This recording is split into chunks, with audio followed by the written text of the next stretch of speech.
5,000 in 6 months at 14. Yeah, I was hustling. I was getting in trouble with the police. 10 million a month. Yeah. 10 million a month. Okay, that's a lot of money. One mistake can then take away your freedom. You make really good money. And I used to sit down and say, so how much money are you making now? And what's your goal? You have a mindset, by the way, of a billionaire. Hi everyone, and welcome to my new podcast, See Both Sides Like Chanel. And today it's very exciting because it's my first one. And the podcast is going to highlight businesses, entrepreneurship and lifestyle, and it's going to have a fun twist to it.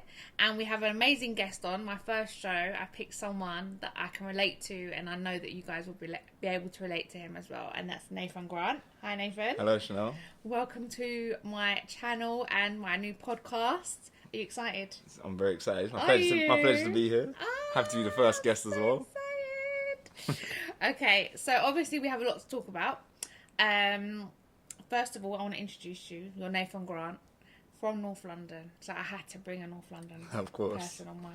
Because I'm Queen of North London, as everybody knows. And I'm the king. Do you think? Of course. Oh, okay. So we have the King and Queen of North London here.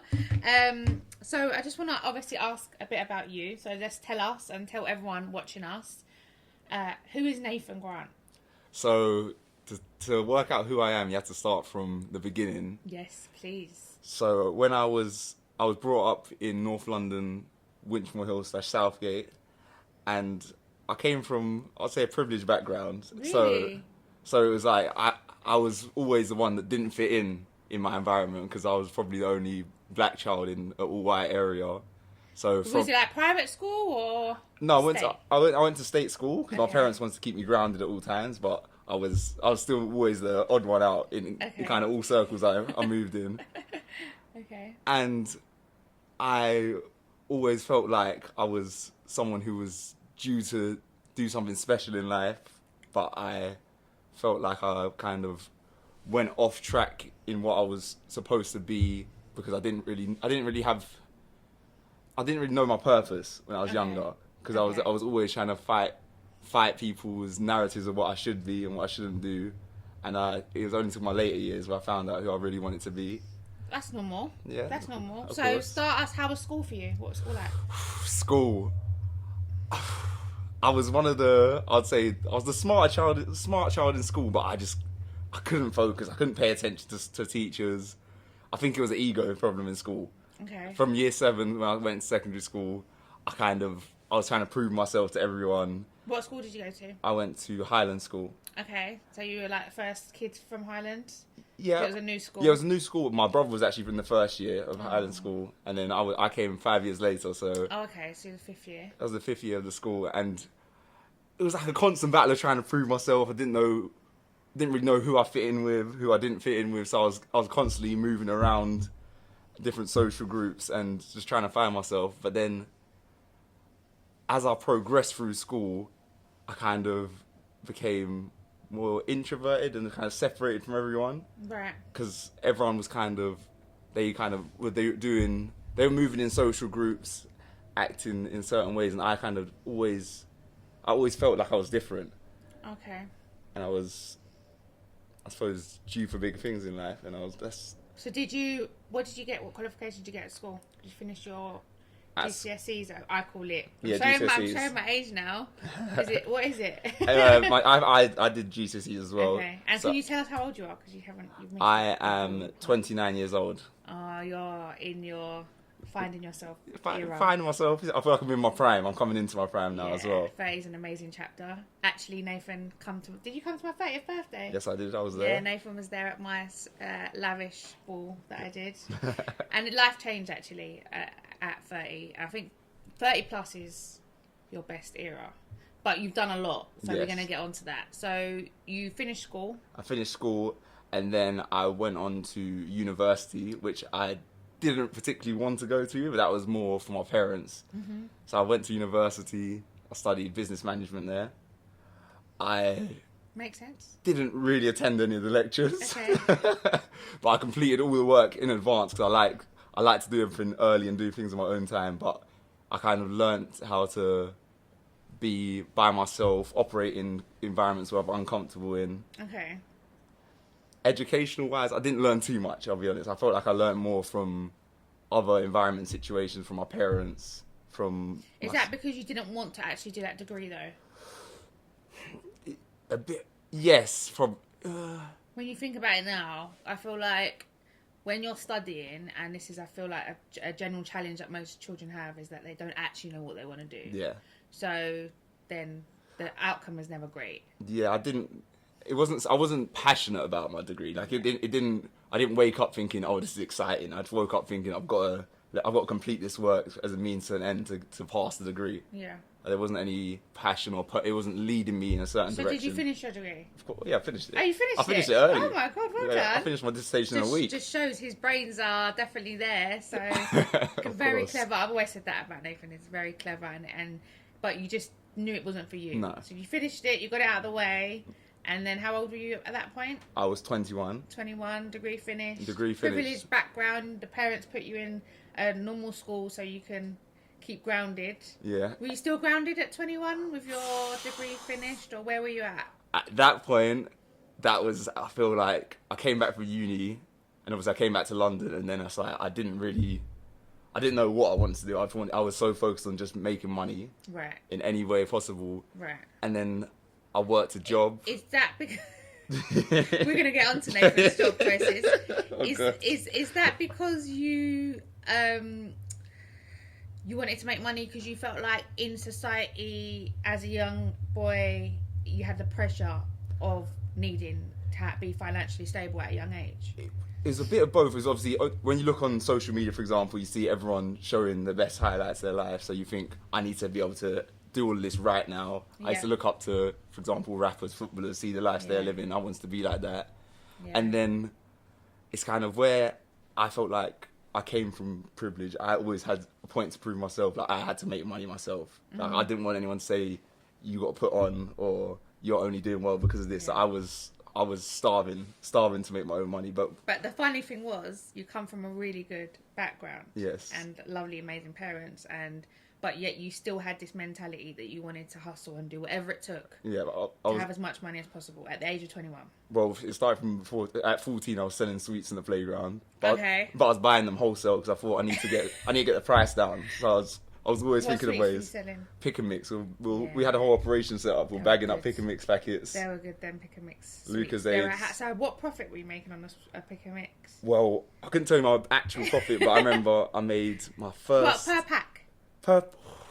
Taking me back 15 years here. I mean, I know because I used to get donuts for 20p and sell them for £1. We were making a lot. I remember I made 5,000 in the first 6 months, and then I flipped that with my dad. 5,000 in 6 months at 14. Yeah, I was hustling. I was hustling. Wow. Okay. And then I remember I showed my dad. I was like, Dad, I made this money, and then he was like, okay, you can invest it in this, and you'll make 10,000 back now. So then, so you invested at 14 with your dad? At 14, I made my first investment. And your dad is in, what does he do? He's in property as well. He's in property. Yeah. So that's an amazing background to have. Okay, so you just started investing with your dad, and you were from the upbringing of property, so you knew about investments from an early age. You studied business. So did you feel like at 21, because of the pressure of wanting so much money at such a young age, was business your priority, or was it just getting money? And what struggles and challenges did you have, and what did you have to do to get that lifestyle that you had at 21, which I know about? So at 21, I had the decision. I was looking at life. I thought, do I follow my family's footsteps, go into property, and probably have an easy path in life way for me because it was been set up, or do I just let my kind of greed and my ego take over and go and do other things in life, which I probably shouldn't have done. Yeah. So I tried to work. I worked for 5 days originally at my first job, and I got fired. Yeah. And then I left that job, and then I was on the streets for about 4 years. Okay. So doing openly admit that then. Of course, yeah. Okay. I'm not afraid of the past. I was out. I was doing things I shouldn't have for X amount of years. And then I actually came to work for you. Yes. So the story with that is I met Nathan when he was about, 23, 24? And he just made me laugh so much.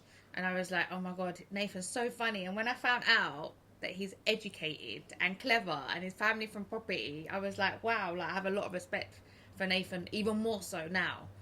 And then I'm like, but why is he doing what he's doing? Okay, I get that you want to go clubbing and you get in your tables and it comes with girls. I was like, why is he doing that? Like, there's so much more to this person.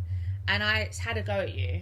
And I was like, this is not happening. Like, you're so clever and funny. And not that anyone who's not that don't need to do what they do, because I'm all about letting people live and let live.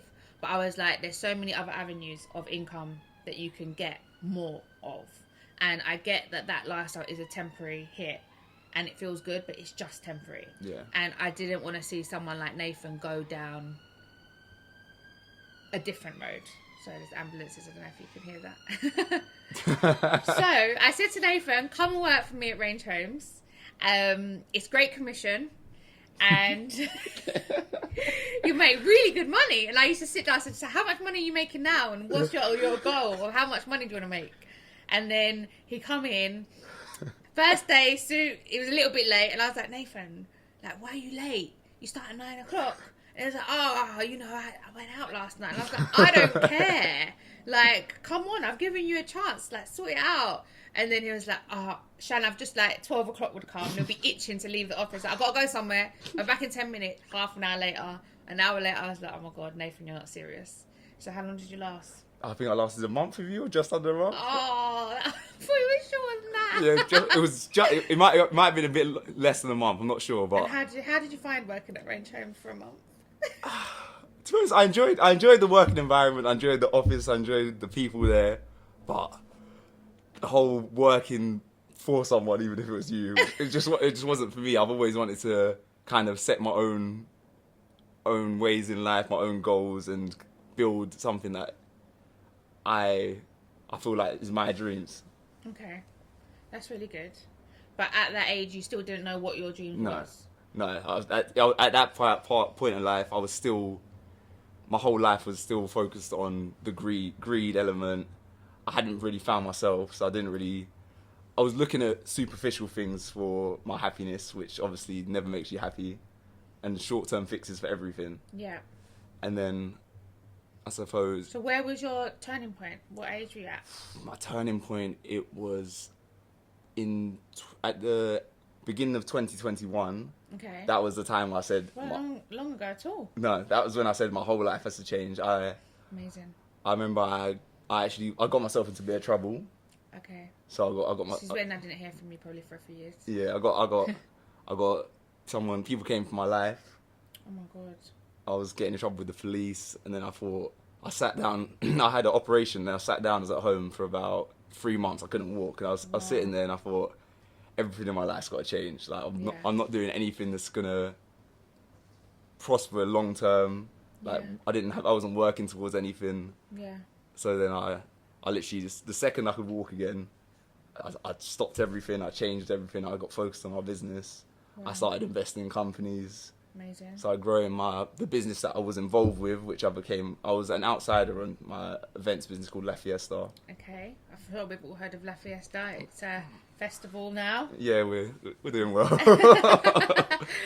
I weren't allowed to go, by the way, because I was not cool enough to be invited to those events when they first started. You can come. Everyone's welcome now. Now everyone's welcome. Everyone's welcome. It's big enough to say that everyone can come. But back then, no, I'm joking.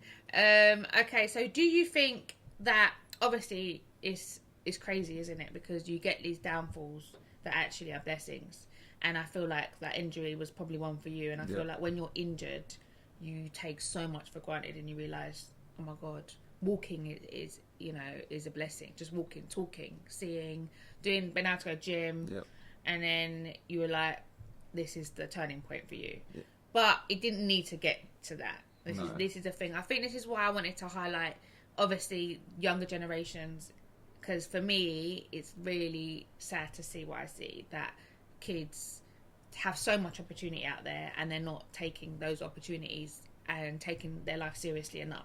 One mistake can then take away your freedom and your life, and people are just not, I don't think, appreciating their lives enough, so it took that to obviously for you to appreciate what you have. Yep. And even if you have nothing, it's okay because you're enough, right? And you don't need other things to make you feel that you're worthy because you're on your own. You are enough, and that's all that matters here. So, did you feel like at that age? So you were like what, 25? 26. So you got into at 20. When did you get into La Fiesta? La Fiesta, I got into. Was it your first company? So no, it wasn't my first company. Okay. I started an events business before called Stay Lavish back in the day. Oh, of course. Back in the day. I was allowed to go to that one. Yeah, you were there. And then I was throwing parties, but I'll be honest, it wasn't really. It was a night out. It was a night out for me. I wasn't focused on it. I wanted to kind of show my parents I was doing something constructive. So but at the same time going out. Yeah. So that was to keep them off my case. And then yeah. I remember I Flashbacks. was sitting with my friends one day and I thought, my other friends were doing the party called La Fiesta that just started. So I was like, let's go check it out. It's house music. I don't listen to house music. Yeah, we weren't ever into house, was we? No. So then I went there and I looked around and I just saw hundreds and hundreds of people and I was thinking, oh, I need a bit of this. So I want in. So the next day I called the people who are now my partners and I said, listen, you know what I do. I can bring all of these people to the brand, make it cool. Yeah. So then they were like, yeah, invest in the company. So I invested. So what were you attracting though? Because La Fiesta is obviously house music, like deep house or crazy house. What is it? No, it's uplifting house. Uplifting house, and then Stay Lavish was. That was hip hop and R&B. Yeah. So what were you like? How were you going to mix the both genres of different musics and events? To be honest, I just thought I have a crowd of people who follow what I say is cool and where to go. So I thought if I can just bring these people over to this, it can make our brand more diverse than the other house brands. Do you know why? Because you took your ego out of it and you were like, right, if I team up with some other people and go into their business, we can make that bigger. And whereas a lot of people don't do that, and this is a little bit of a problem I feel with humans, is that you need people to progress to elevate. anywhere in life. So it's good that you picked that up early because even I just started being like, okay, I need to expand now, because you actually can't elevate until you actually form partnerships. I believe as much you can do it all on your own, but you're one person, and you need to give yourself other things like lifestyle, friendship, family. You can't just be focused on making money all the time. You can, but you won't be happy if I don't feel.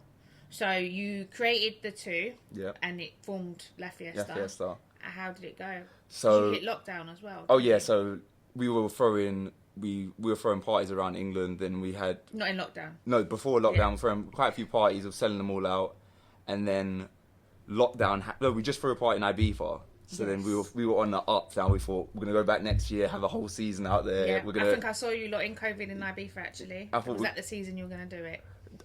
Yeah, that was supposed to be our big season out there. So I thought we made it. Now we're gonna go big. Lockdown happened, so we've missed that whole year. We're sitting there, and can't throw parties. So we're thinking, what to do. But profit-wise, from when you entered in, how did the company? What percentage did the company rise? Couldn't tell you that. How much? So from then until now, how much has it risen? From then till now, growth-wise, the brand, I'd say,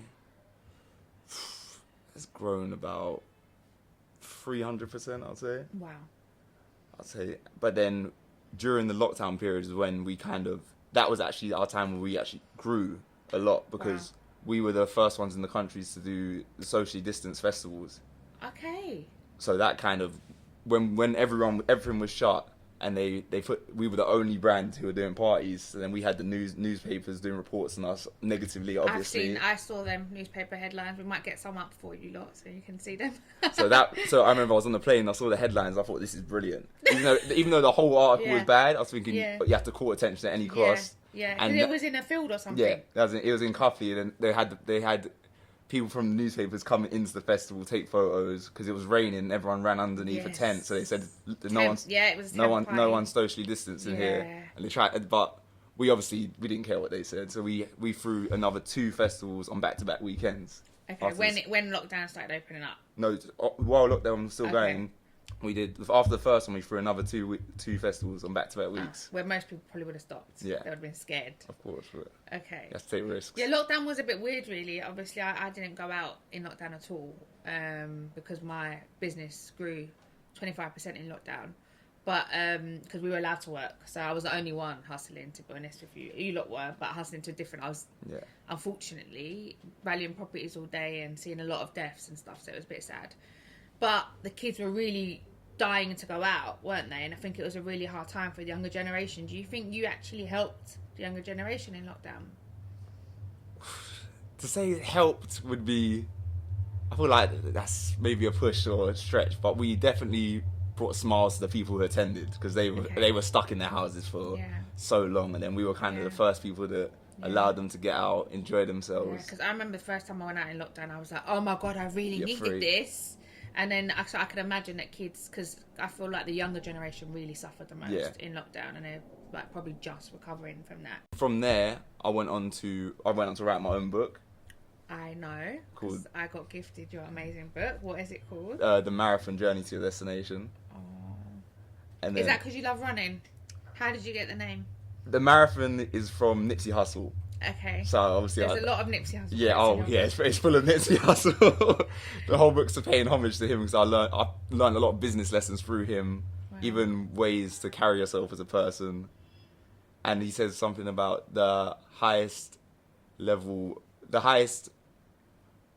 of human is to inspire others. The highest act of a human is to inspire others. Yeah. So I thought if I can write a book and help other people get to where they want to go to, then that's my job done. Yeah, amazing. And I think that is all what life's about. Okay, I think helping people, being an amazing character, showing people how you're a genuine person is so important, and it gets you far, and it all because it elevates you and it brings you up to a very high vibration. Helping is so important, and you don't realize how amazing it makes you feel internally. So I'm all for that. So the book is very special, and I feel anyone needs to go and get this book, and it will really help you on your young, especially young generation, because you explain about a lot of this in your book, don't you? It was my first opportunity to be vulnerable as well, because obviously being probably anyone black from our generation, you're taught two things as a kid: to be disciplined and to not be vulnerable. Because when you go outside, you got to be strong at all times. Yeah, you're opening yourself up, aren't you? Massively. So, and then I thought there was a lot of internalizing through my whole childhood, my upbringing, as an adult. So then my book was kind of like a therapy for myself. That it was actually putting all my feelings out into a book, letting everyone else have judgment. Who wrote your book? Tell us, how easy was it to write this book, or did you get it written for you? So the process of writing the book, I started reading at the start of 2021, and I was reading probably 3 books a month. I was thinking I need to smarten up here, because I'm behind. I'm playing catch up. So I was reading, writing. A massive pattern of you learning about everything you were doing before doing it. Yeah, I was just thought I need to learn everything. I need to know. Knowledge is power. Exactly. You need to know. If you don't know things, you're automatically behind people who do know. So I thought I was reading, writing notes every day, and then I was looking at all my notes, and I thought I was always good at school, good at English. I thought I could write something that's as good as these other books, or maybe better. So then I literally the next day I wrote a plan on my laptop, and then I started writing, and then 3 months later I finished my whole book. Wow, 3 months. He finished the book in 3 months. I can't believe it. And you wrote it yourself. Yeah. Well, I did actually speak to you while you were writing it, and I was like, who's writing your book for you? I want to write a book, because it's been my ambition to write a book as well. And he's like, I'm writing it myself. I was like, oh my God, how can you write a book yourself? That's wild. I feel like... And you had 3 books a month? Yeah, that is wild, honestly. That's amazing. Honestly, that is so amazing. I struggle to read a book a year. I struggle. I think you either like reading or you don't like reading. I'm a talker. But I like to talk. I feel like reading's all about discipline as well. It helps you build the discipline, because it's like you have to sit there, be still, and just take in the information, be fully focused on this one task. Yeah. And I feel like that helps you in all regards of life as well, because it's kind of helped me with my discipline in the way I wake up early every day. I go to the gym every day. I run every day. I make sure every day I start by learning, then physical exercise, So then explain work. your day to us so we know what is, obviously we're going to speak more about your business, but what is a day in the life of Nathan? How does his routine go and how does that benefit you? Okay. So my routine, I wake up at 4 a.m., then I have a cold shower, and then I like to have a drink called a brain smoothie, which is a smoothie with blueberries in and sea moss. Wow. And then I spend about 25 minutes writing notes from the book that I've been reading. So I'm getting... What have you read? The whole of, like, every book that's been published on Amazon? I'm getting there. I'm getting there. What kind of books? So the last book I read was Meditations by Marcus Aurelius. Okay. And do you meditate? Yeah. Okay. How many minutes? Well, as part of my morning, while I'm writing my notes, I have my meditation music on. Right. And then on the way to the gym, I'll have meditation music on, so I'm focusing on that. So no Nipsey Hussle on the way to the gym? Or... No, not yet. Not yet. Not okay. yet. That's So later then I'll get to the gym after my notes taken. I'll get to the gym about 4:30. Okay. And then I'll do about a 40 minutes workout, and then I'll come home, do a 10-kilometer run, and then I start work. So you go gym and then you do your run? Yeah. Wow. Every day of the week. And then work it, obviously, whatever you want. Yeah, then I'll work. It's your business, so you can do your own hours. Or... Yes, I'll probably work from about 6:30 all the way to about 9 p.m. at night. Okay. And lifestyle? I don't really have a social life anymore. Really? No. That's very shocking to me. Yeah. Because Nathan used to be the social butterfly. Yeah, and I throw massive events, so it's like, I feel like I'm an introvert. I don't really like going out too much. Yeah, but it's okay. It's okay to do whatever that feels good for you. It's actually not okay going and then feeling like I shouldn't have gone, or waking up and feeling like I knew I was going to feel like this today, so why did I go out yesterday? And it's about saying no. No, yeah, I feel like when I started saying no to things, my confidence grew in myself as well. You feel so much better on a day to day. So I feel like that's really, really good. But do you feel like you're obviously very dedicated, ambitious, and just very focused? Do you have fun? Do I have fun? Not a lot. I don't have a lot of fun, I'll be honest. I haven't. I feel like where I feel like I started late, everything in life. I feel like I'm playing catch up in my own head of where I should be. Not in comparison to anyone else, but where I think I should be. But that's wrong, you know that. Yeah. You shouldn't have them thoughts about yourself. You didn't start late. You're at an amazing place, and you shouldn't talk about that yourself. So you should always be like, no, this happened for me in my timing. And then I think that's what you need to focus on, because when you talk like that, it just drops your thing down. And you should have fun in everything you do. Yeah. Like, do you write your life goals down? Yeah, right. I read out my goals every morning. Sorry, that's the part I missed out. Okay. So every morning I read that, and I've completed some of my goals of life already. Do you have like a bucket list? Yeah. A fun list as well? Yeah. Good. So part of my bucket list was one to finish my grand's bucket list. That was top of my bucket list. Oh. So family is a core value to you. Yeah. So I feel like I need to. It's my job to uplift the rest of my family, open the doors for them to follow their dreams as well. So that's one of my primary goals in life. Okay. And then other than that, I'd like to, on terms of a fun basis, I'd like to travel the world with my future wife. So, when now I get we're talking one. about girls. What's your relationship status for all the interested females out there? There's a lot of interested ones. There's a whole load of interested ones. You're high in demand. Yeah, I've always been high in demand. That's one thing I haven't really failed on. And your confidence has always been high. Confidence has always been Very sky high, high. yeah. I'm single. Okay. Am I dating? No, I'm not dating anyone. Wow. I've 29, single, not dating any entrepreneur, guys. And I practice celibacy as well. That was my whole life. It was I go out, meet girls, come home, go out, meet girls on repeat. Then you had like options. Options. There was no, and then you're giving everyone your energy. Yeah. And then by the time you're spending time yourself, you have no energy left. You kind of drained yourself. Yeah. So as soon as I started celibacy, I just felt like a new person. I felt lifted. I was energized. Yeah. Because sometimes you give your energy to the wrong people, and then you can never get that time back. Yeah. I think that's a problem. So obviously we need to make sure we're giving the right people our energy and time in all instances, business-wise as well. Yeah, and that's actually in Think and Grow Rich as well. I learned about that because he said something about sexual overindulgence is a cause of failure. Yes. And so I thought I need to control that emotion. And as soon as I got that in control, everything started accelerating. Okay, amazing. Gosh, we're giving some real good life tips here. But I've also actually just launched a new fashion brand called Love Is Not For Sale. Ah. Which is all about. Is this for me? Yeah, that's a gift for you. Thank you. So is this your new brand then? Yeah. Okay, so you have heart holding a not for sale sign. Yeah, it's a protest against. I mean, it's opposite from what I do because I sell loads of things. But we're trying to sell loads of things too, but we're trying to build a conscious community here. I know why. Okay, let me get to it. So the heart, basically you shouldn't sell yourself and your heart. Yeah, am I right? Yeah, of course. Was that where you got that from? Yep. Okay, so what is the new brand about? Tell us. So this is all about. It's obviously about fashion. We want to create the best clothes, but we want to build, like it says there, a community-generated consciousness.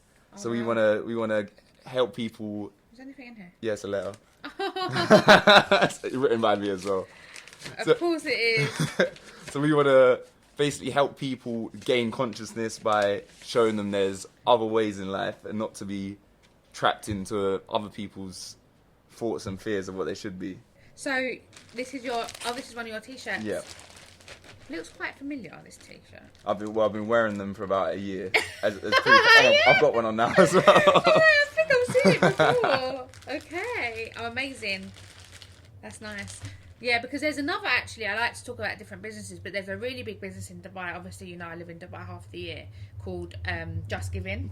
The giving movement? The Giving Movement, yeah. I study everyone. Studied them. I study They're everyone. like top businesses in Dubai at the moment, and a great person to get on a podcast, so yeah.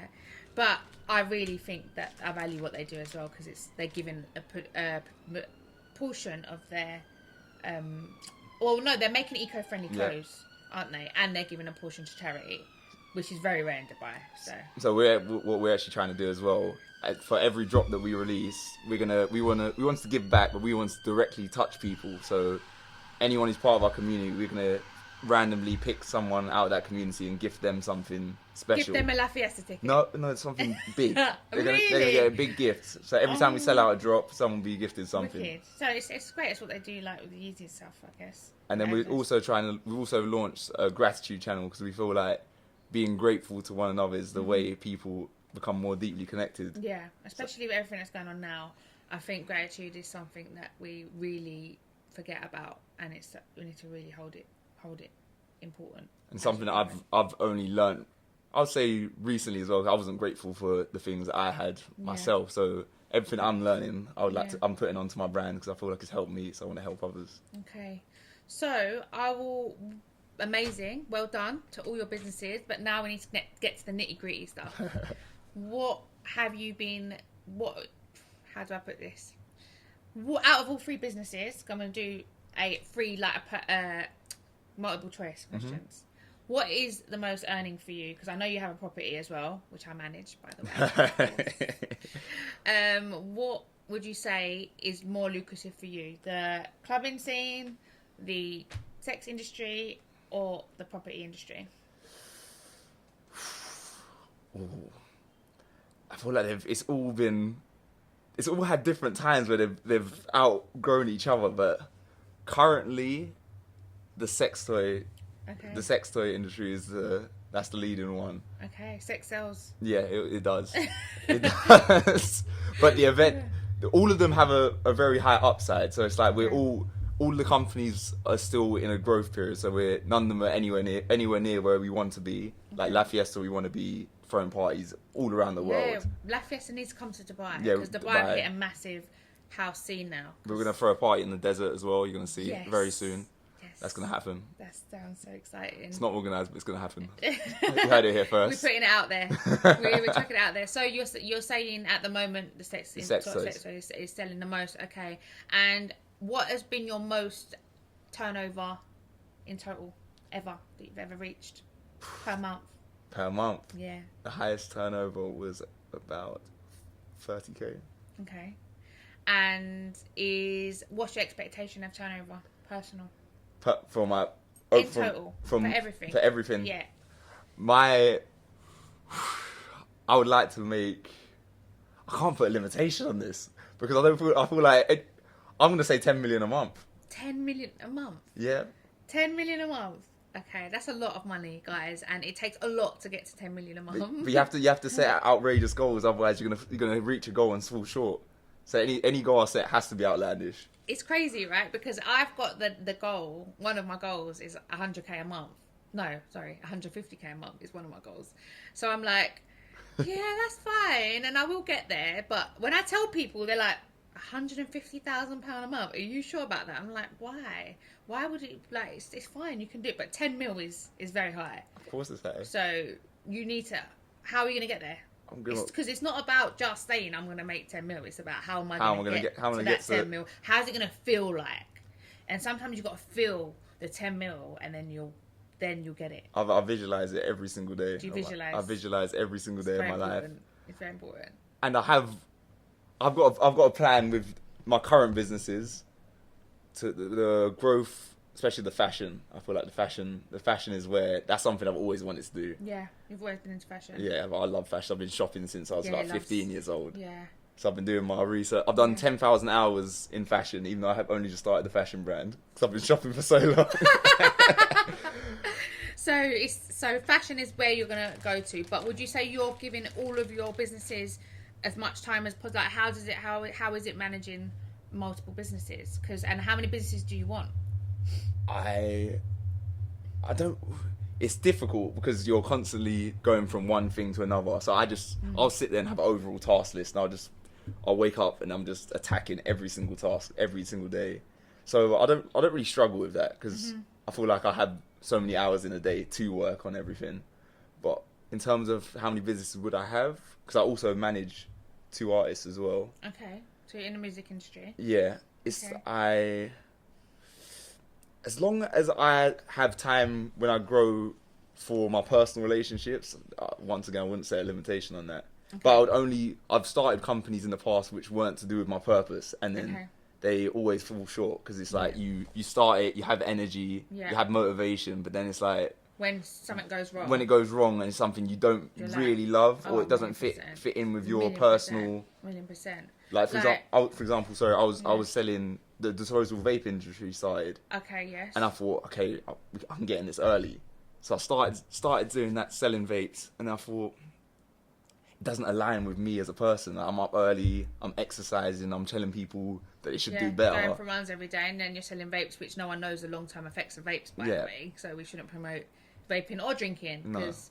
And it just shows you can go to a festival and not drink because Nathan actually doesn't drink every single time. So, just shows that the stereotype of drinking, and it isn't good for you. No. Drinking isn't good for you. Obviously, vaping isn't good for you. Drugs is not good for you. So I feel like it just helps people stay unconscious, so they don't actually know what they're doing. Yeah, and it obviously suppresses their problems in life, and that's why people unfortunately have these addictions.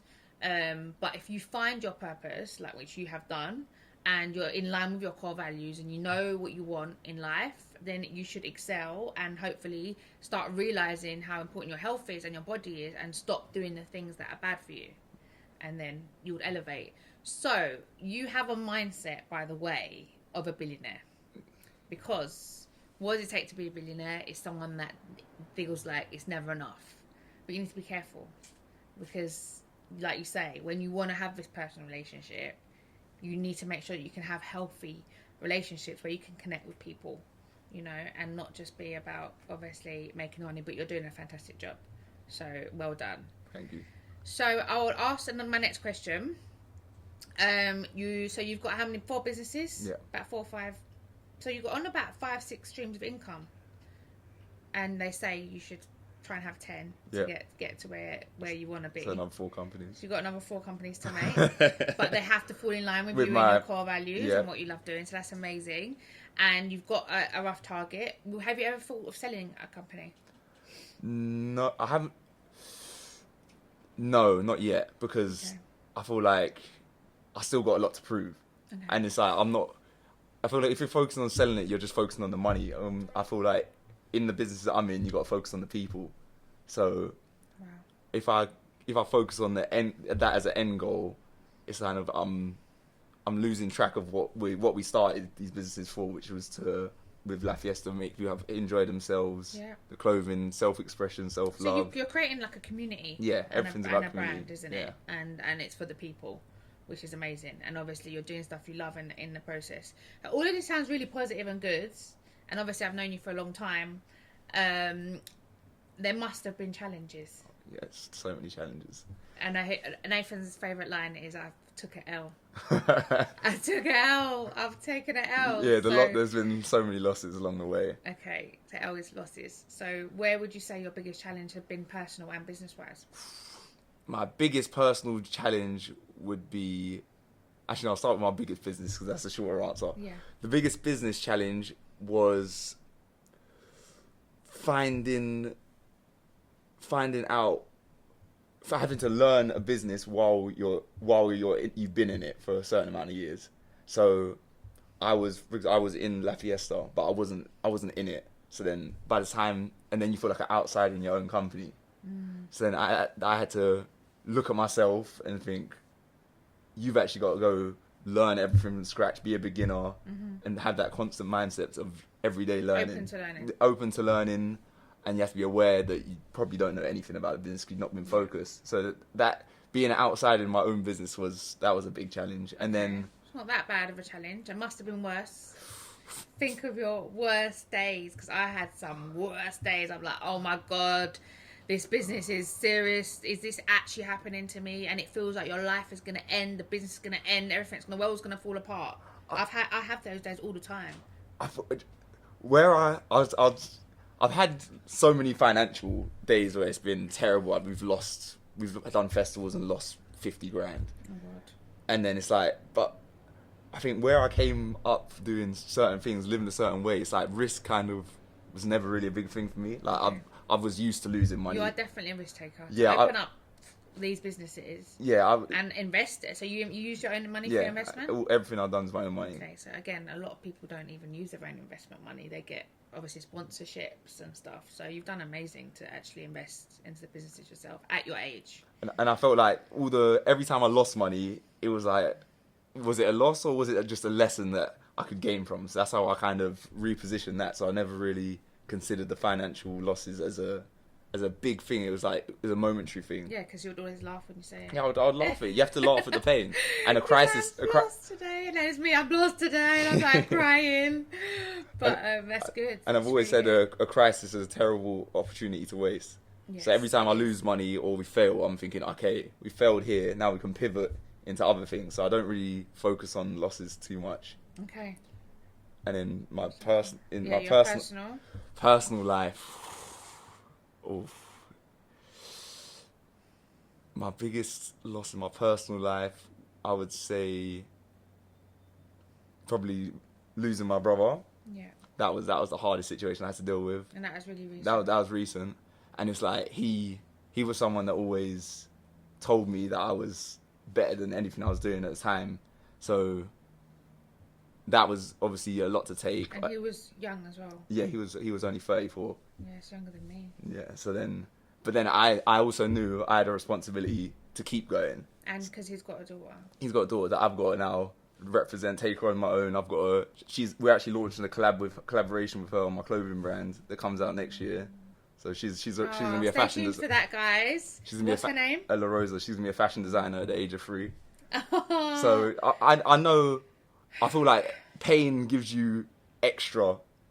When you have a situation where there's so much pain, you've got two choices. You either go inwards and kind of be a reduced version of yourself, or use it as the time to really uplift yourself, look inwards and change and just go for it. Pain it does do two things. And what would you say how was it sudden that with your brother? It was all in the space of this year. So the situation occurred, and then obviously got cancer, and then it was all very fast paced.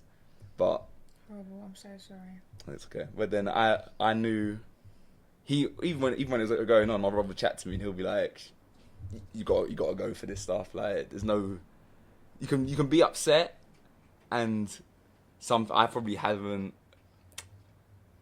I internalized a lot of that stuff. I haven't really spoke about it too much, but Yeah. it's still not an excuse to. I would never have that as an excuse. So I would never want to say I didn't succeed because this happened to me. 1,000,000%. It's more this happened to me, and then I went on to do this, and I went on to represent. Yeah. Oh, well, I'm sure he obviously he was proud of you, so he'll always be, no matter what. Okay. But it is very true, and it's really hard because you do have two choices, and you either let that life challenge make you sick, get you ill, or you excel from it. And I think it's just amazing that you can come here and be open about that, because it's people use excuses, you know, and I say it is, and not that this is an excuse, but like they come from a troubled background, and obviously life is about learning from your parents. You become your parents at the end of the day. So if you don't have parents, who do you learn off of, and you do learn behaviour. But I know your brother was a massive part of your life, and you lot were really close, so it must have been tough. So it's tough. So it is tough, and it never gets easier, does it? No, it's every day is tough. But I feel like every day, I don't really rely on motivation for anything. But that's now I've got motivation. So I wake up and I think, okay, it's that. There's no excuse today. Let's go harder. Yeah. You've got like so much to live for now, right? Yeah, and I'm just grateful for every moment, people around me. Yeah. And then I feel like when these kind of situations happen, a lot of people expect you to not push. Be okay. And then they start putting their fears of what they would think on you as well. So, and it's something I never let anyone else's opinions or fears kind of stop what I believe myself. Good. That's amazing. You're so positive. Oh my gosh.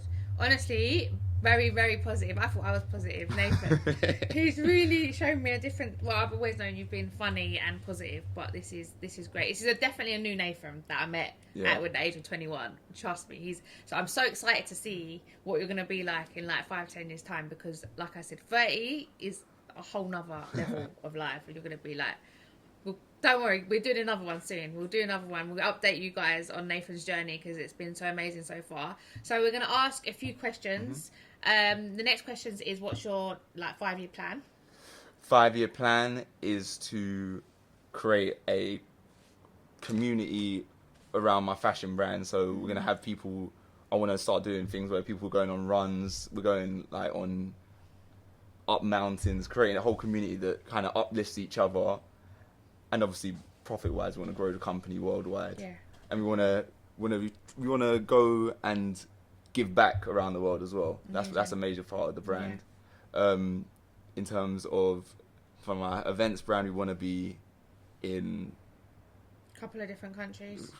We want to be in every continent in the world. Amazing. Thailand's a good one. Thailand, Bali. Yeah, Thailand's great. I'm going to Bali in January to visit some venues. So amazing. We're starting the process there. Great, I'll be there. There you go.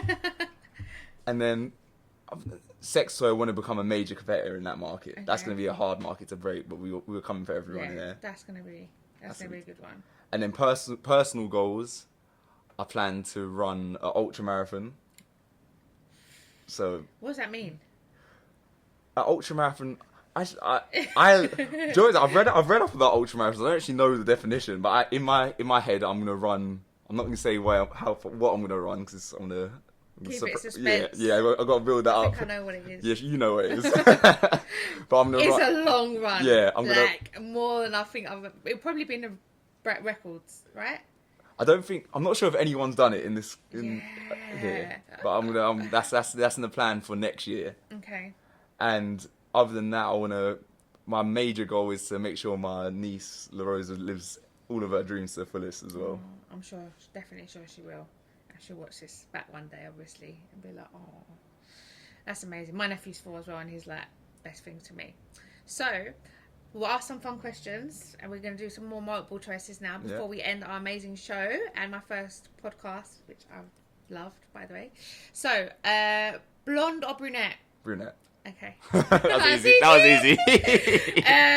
Music choice, UK, US, or house?